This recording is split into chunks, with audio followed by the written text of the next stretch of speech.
true-blooded Jew, descendant of Abraham, doesn't necessarily make you righteous? How come Gentile, non-Jew dogs in the street can become righteous? You know, all those kind of things. Starting with chapter 9, and later we repeat this, but we'll start up the first Sunday in September. Okay. We will start with chapters 9, 10, and 11, which have to do with an entirely different issue. Not circumcision again. Oh, well, it might be, because the theme of that set of chapters is the problem of the Jews. And it's built around this concept. How come that the Jews are the promised people? God sends His only Son. The Jews reject Him. Why is that a problem? So, you know, it'll be interesting when we get back together. Anyway, today we need to finish up with chapter 8. And I hope not too much of this is difficult to understand. We are down to chapter 8, verses 26 through 30. In the same way, the Spirit helps us in our weakness. We do not know what we ought to pray for, but the Spirit Himself intercedes for us with groans that words cannot express. And He who searches our hearts knows the mind of the Spirit, because the Spirit intercedes for the saints in accordance with God's will. Somehow she must have. And we know that in all things God works for the good of those who love Him. Hi, guys. Hey. This is one of the most famous sentences in all of Would you Christian repeat it for theology. me, please? I was Yes, reading please. people. We She know was that in talking. all things God works for the good of those who love Him, who have been called according to His purpose. For those God foreknew. Now, this next two verses is insane. So listen carefully. For those God foreknew, He also predestined to be conformed to the likeness of His Son, that He might be the firstborn among many brothers. And those He predestined, He also called. Those He called, He also justified. Those He justified, He also glorified. It sounds like Paul suddenly turned into a Presbyterian Yeah, here. that's what I thought, exactly. What the heck is that? Yeah. Well, that doesn't mean what it says. Oh, dear. This is, you gotta understand that what you're getting here this morning is the gospel according to St. Brian. That's not true either. The first two verses of this passage make a statement about prayer that is really profoundly important. Paul says, because of our human weaknesses, because of our sinful nature, we don't know what to pray for. Now, Bruce, this is going to be interesting. That's true. It is true. And here's how it works. Paul says the correct prayers that we ought to pray, excuse my voice, but I've had a bad throat all week, are offered to God for us by the Holy Spirit. So we don't have to pray. We The don't Holy know what Spirit they are does it. either. No, it doesn't say that. Oh. There's two reasons really why we cannot pray the way we should. Two reasons. First of all, we cannot foresee the future. And therefore we are blindly handicapped, right? We can't even foresee what goes on the next hour, let alone the next year or 10 years. So we could be praying for things that turn out to be harmful down the road. Or we could be praying to be saved from something that could end up being for our good. How do we know? We don't. So Paul says that's okay. The Holy Spirit intercedes and understands. And then second, he says, we're not always able to know what is best for us, even when we think we know what's best for us. In our ignorance, we do not always know what is expedient. We are unable to grasp God's plan.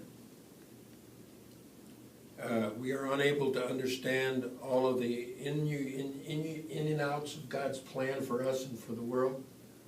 We're blind to that, we're handicapped by that, and so the Holy Spirit translates for us. It's a way of saying that,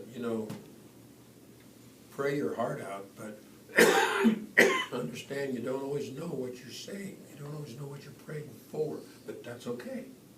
That's okay. Pray, and let the Holy Spirit intercede as you pray. Paul saw that by no human effort can a person justify themselves. And through no effort of human intelligence can a person accurately see what they should pray for. And then he goes on from there to say that those who love God and who are called according to God's purpose well know that God is controlling everything to work for their good. This is a toughie. How many of you have had times in your life where you've thought to yourself, this is for my good? God knows what he's doing? Impossible. Maybe God isn't in control. Maybe evil's in control.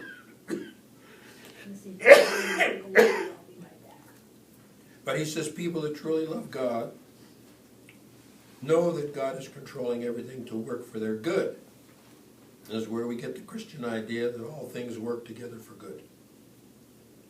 Even disasters work for good. Disappointments can turn into blessings. God even uses evil to accomplish his plan. In parts of the Old Testament, God uses some of the most horrible people to bring about and accomplish what he has in mind as a goal. But Paul makes a real issue of this. That kind of experience, really being willing to trust that God knows what he's doing, that God has a plan, that God is doing what is good for us. That kind of experience only comes to those who love God. Earlier, in other sessions, other readings, something bad happens, God didn't do it. That's right. Here we're saying, God, maybe God's plan, and it's good for you whether you like it or not. Well, we're saying that anything bad that happens can be made into a good thing as far as the future is concerned if God is in control. God doesn't cause bad things to happen to people, that's true. We believe that if God is all good and all love, it is impossible that he would do things that are bad and evil and harmful. That's true. There's an example in here somewhere, like going to a doctor. Okay, you go to the doc. Well, thank you, dear. Put a little scotch in there. Yeah, I did. Scotch and honey. That's what Terry told me to do. Okay, you go to a doctor with a problem. Doctor examines you, diagnoses the problem, and he prescribes a course of treatment. Okay? The treatment may prove to be very unpleasant. As a matter of fact, the treatment may prove to be extremely painful. But if you trust in the wisdom and the training that the doctor has had, you accept what is laid upon you.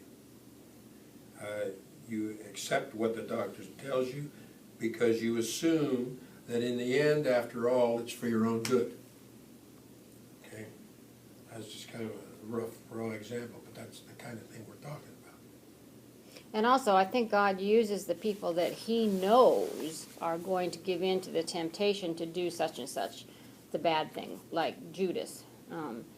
I think he probably knew Judas's character and knew that that's what he was going to do. If you believe that God is omniscient, all-knowing. Yeah. But I don't think he made Judas do what he did. No. That's that foreknown part that you first read. Yeah, well, no, there's a little bit different there too. But Paul says that if a person truly loves and trusts and accepts God, and they love God, they will be the ones who come to understand that whatever happens, God is using to bring to his fruition, his purposes in the end. The people who hate God, who are angry with God, who don't believe there is a God, they will never understand that, of course, because, they're on the other side of the fence on the whole issue.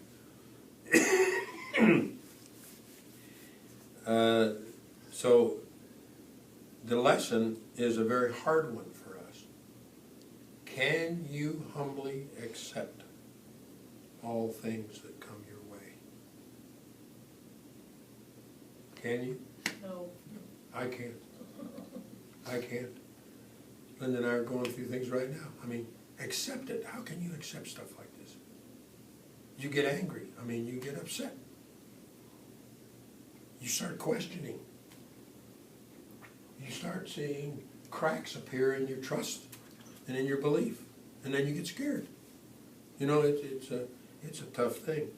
But then, of course, you know, I'm an ordinary human being just like anybody else. So maybe it's not so surprising. On the other hand, if a person does not love and trust God, they will likely resent everything that happens to them, and they will be angry with God and fight against His will. That's where my son is right now. No question about it. He resents everything that happens. He's angry with God. He doesn't even want to accept the fact that God is a reality. That's what happens. They will not be able to see or understand that because God is love, all things are designed by Him to work for their own good. Now we come to the last half of this passage, which is extremely confusing and can be misinterpreted extremely easily. I will reread this. For whom He did foreknow, He also did predestinate to be conformed to the image of His Son, that He might be the firstborn among many brethren. Moreover, whom He did predestinate, them He also called, and whom He called, them He justified, and whom He justified, He also glorified. That's a tough passage here. Yes. Try to make sense out of this. According to Barclay, he says, understand this, Paul does not intend for these verses to be a statement of theology or philosophy or anything else. It's almost like Paul's using some kind of a lyrical expression of the Christian experience. If you try to apply cold logic to those two verses, sorry, it seems to mean that God pre-chose some people, but not others. Well, that can't be correct, because it completely ignores free will, free choice. So that can't be right. There's something wrong with this. Think of it like this. The more a Christian thinks about the experience of their life, and that's usually as we get older, not that anybody here is older, the more we become convinced that we have very little or nothing to do with it. You know, we start out thinking we know everything. We think we're in control of everything. It took me a long time to realize there's something wrong with that thinking. You come to the point where you realize, you know what, I don't think I'm in control of anything. And we begin to think, you know, well, maybe God is in control. Sure isn't me. You hope He's in control. Yeah.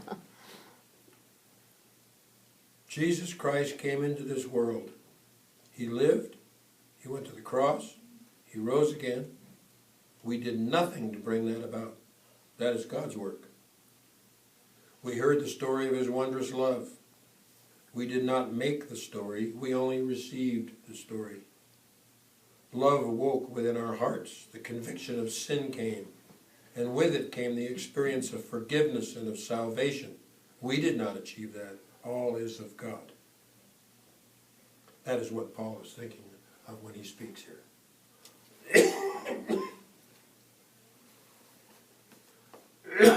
From the beginning of time, God marked us for salvation. In due time, His call comes to all of us. But a person's pride and self-centeredness, our sinful nature, can completely wreck God's plan. A person can choose to disobey. A person can decide to refuse the call. Simple as that. That's where free will comes in.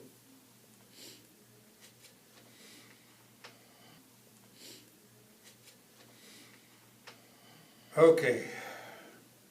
We're gonna take the last 8 verses of chapter 8, and we're gonna have to do it almost verse by verse. Starting with verse 31 and 32. What then shall we say in response to all of this? I would say, Paul, you've got me thoroughly confused. But what should we say? If God is for us, who can be against us? Okay. He who did not spare his own son, but gave him up for us all, how will he not also, along with him, graciously give us all things?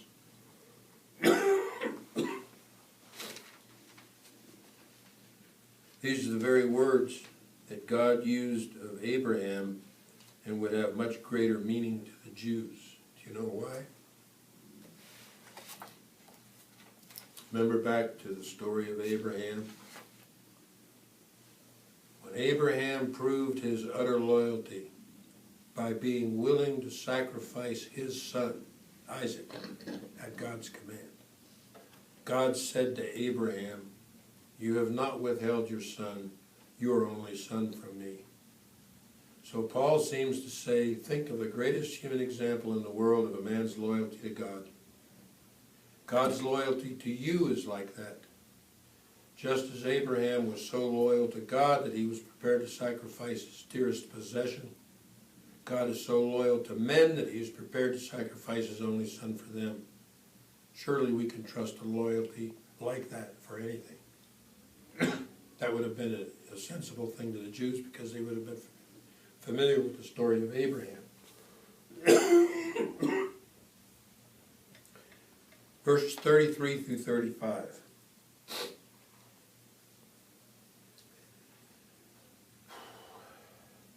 Who will bring any charge against those whom God has chosen? It is God who justifies. Who is he that condemns? Christ Jesus, who died, more than that, who was raised to life, is at the right hand of God and is also interceding for us. Who shall separate us from the love of Christ? Shall trouble or hardship or persecution or famine or nakedness or danger or sword? There's 2 different ways of interpreting these 2 verses. I'm going to give you both interpretations, and then you decide which one you want to fly with. 1, we can take this as 2 statements followed by 2 questions, which give the inferences to be made from these statements. A, it is God who acquits men. That is the statement. If that be so, who can possibly condemn men? If man is acquitted by God, then he is saved from every other condemnation. Our belief is in a Christ who died and rose again and who is alive forevermore. That is the statement. If that be so, is there anything in this or any other world that can separate us from our risen Lord? And if you take it that way, then there are 2 great truths. God acquits us, therefore no one can condemn us. Christ is risen, therefore nothing can ever separate us from him.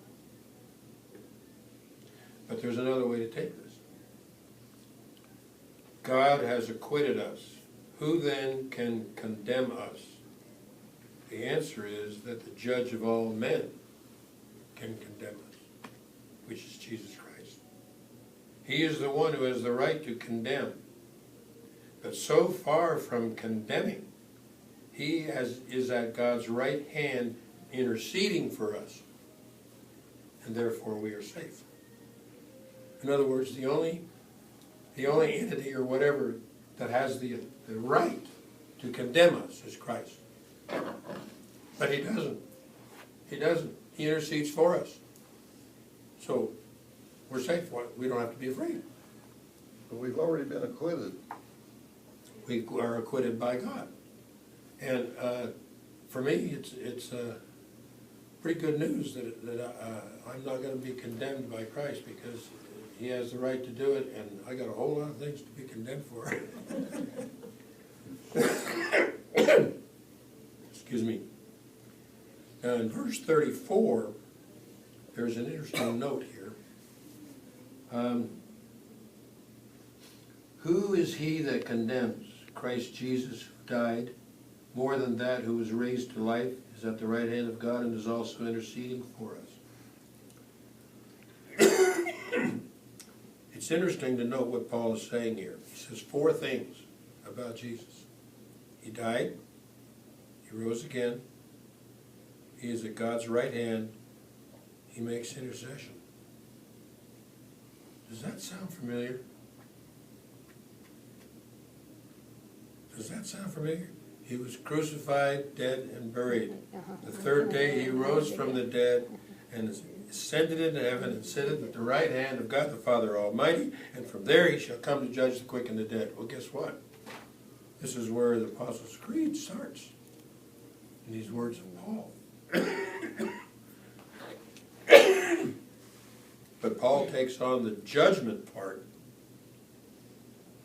by saying that Jesus is not there to do the condemning. He certainly and rightfully could do so, but he does not. He is not the prosecuting counsel. He is the advocate who pleads our cause before God. But he's also the one that makes final judgment and separates the goats from the sheep. That's correct. So at some point in time, you're out of here. At some point in time, unbelievers Yeah. who have rejected God, who have had the opportunity to make the decision and they have failed to make it, who have, for whatever, yeah. So that is going to be an ultimate condemnation at that point. It will be for some folks. Yeah. But if we are believers and we trust, then we have nothing to fear. In verse 35, we're almost there, folks. Who shall separate us from the love of Christ? Shall trouble or hardship or persecution or famine or nakedness or danger or sword? No affliction, no hardship or peril can separate us from the love of God. The disasters of this world cannot separate you from Christ. In fact, they serve most of the time to bring you even closer. Now in chapter 38 and 39, Paul goes to some lengths to explain that nothing can separate us from Christ, not death. In life, we live with Christ. In death, we die with him. And because we die with him, we also rise with him. Death is not a separation from Christ, but rather a step closer into his presence.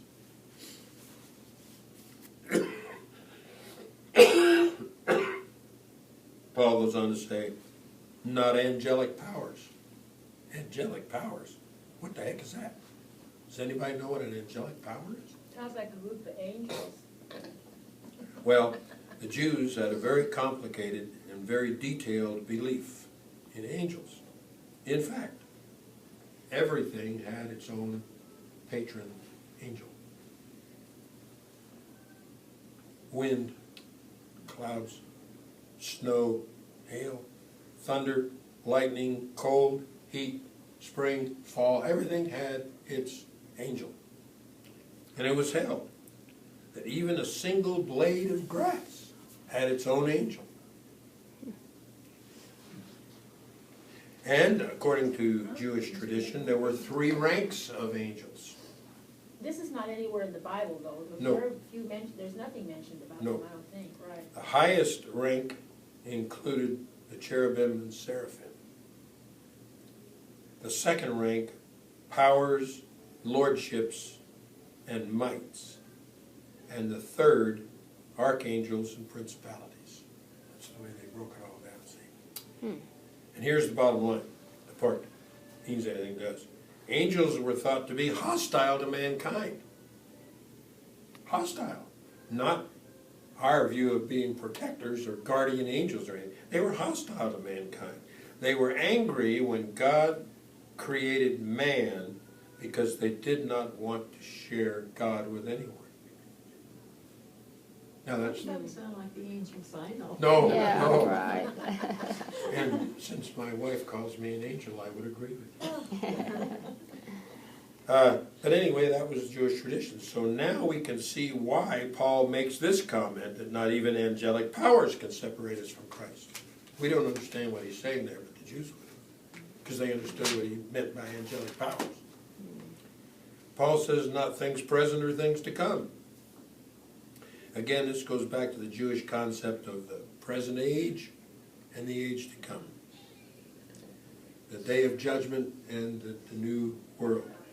In this present age, nothing can separate us from the love of Christ, nor will it happen in the new age to come. The bond will remain the same. He says not malignant influences. He says not malignant influences. Paul speaks of neither height nor depth. Those are actually astrological terms. Did you know that? They had to do with certain stars that a person was born under. Height was when a star was at its zenith. Depth was when a star was at its lowest point. The ancient world believed it made a huge difference in your life as to whether you were born under the zenith of your star or the low point of your star. So Paul is saying, baloney, the stars can't hurt you. Nothing, all the rising and the setting of the stars, they're powerless to separate you from God's love. And then he says, not another world. A better translation is not a different world. The idea is this: suppose in some way there was to emerge another different world of some kind. Paul says even if that happened, you'd still be safe. You'd still be kept in the love of God. Even that wouldn't do it. So he's just trying to go into this long thing about absolutely nothing that you can come up with can possibly separate you from the love of God. You can go ahead and think of every terrifying thing that this world or any other world can produce. None of that is able to separate a Christian from the love of God and Jesus Christ. So then, what is there to be afraid of? So, we conclude the first 8 chapters of Romans, all centered around the theme of righteousness. I actually did this with the kids in one class session. I presented them with the question, what does it take to be righteous? First, we defined righteous. It means to be right with God. What does it take to be tight with God? Well, they offered all kinds of suggestions, and every one of them, of course, I kept saying, no, that's not it. No, that's not it either. And of course, they finally get to the point where they say, well, Okay, tell what us is then, it? what does it take? I say, okay. And we talked first of all about sacrifice. Bad things happen, God is angry. How do you get God not to be angry and get right with God? You make a sacrifice. You take your finest cow, your best lamb, in some cases in history your firstborn son, and you sacrifice him. That makes God happy. Appeases God, things will work out. Is that how you get right with God? The kids go, no, I don't see how that works. They say, well, you're right, it doesn't. So we said, well, the Jews believed that all you had to do to get right with God is follow the law. The law starts with the 10 Commandments and is expanded upon and grows and grows and grows. But there's a problem with that, right? Mm-hmm. It's impossible to keep the law. So if it's impossible to keep the law, then it must be impossible to get right with God. Well, that doesn't work. Well, how about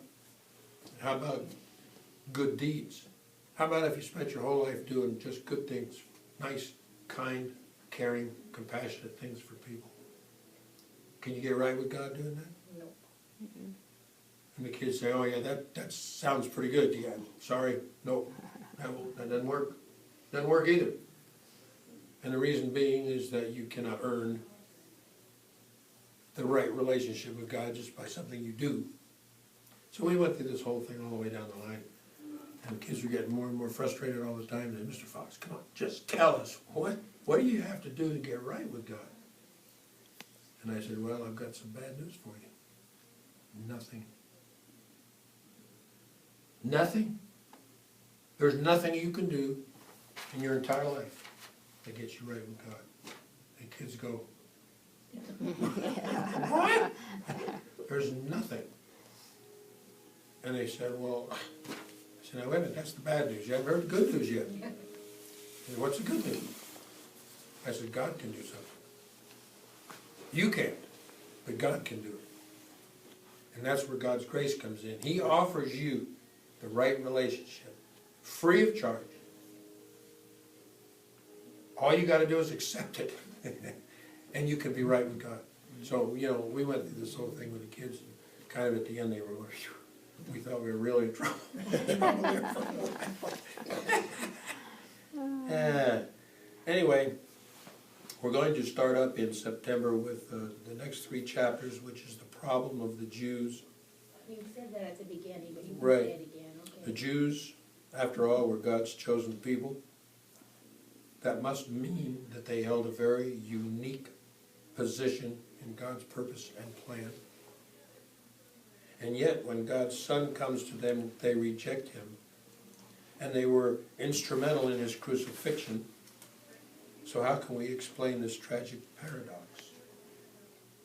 Well, Paul tries to explain it.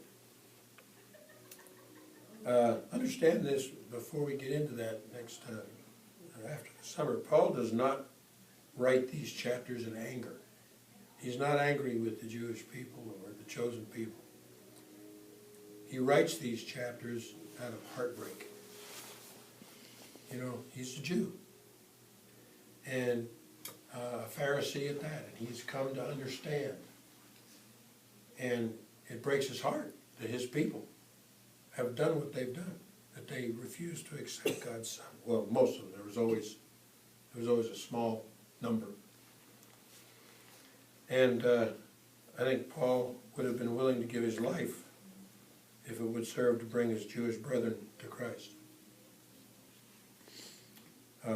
Paul never denies that the Jews are God's chosen people. Right to the very bitter end, he says, that's right, they are God's chosen people. God gave the Jews the covenant through Abraham. He gave them the temple, the law, the presence of his glory. He gave them the prophets, the patriarchs, and above all, God gives them Jesus, his Son, naming just a few things. But here's Paul's point. True, the Jews as a nation rejected Jesus, but it is also true that not all Jews rejected him.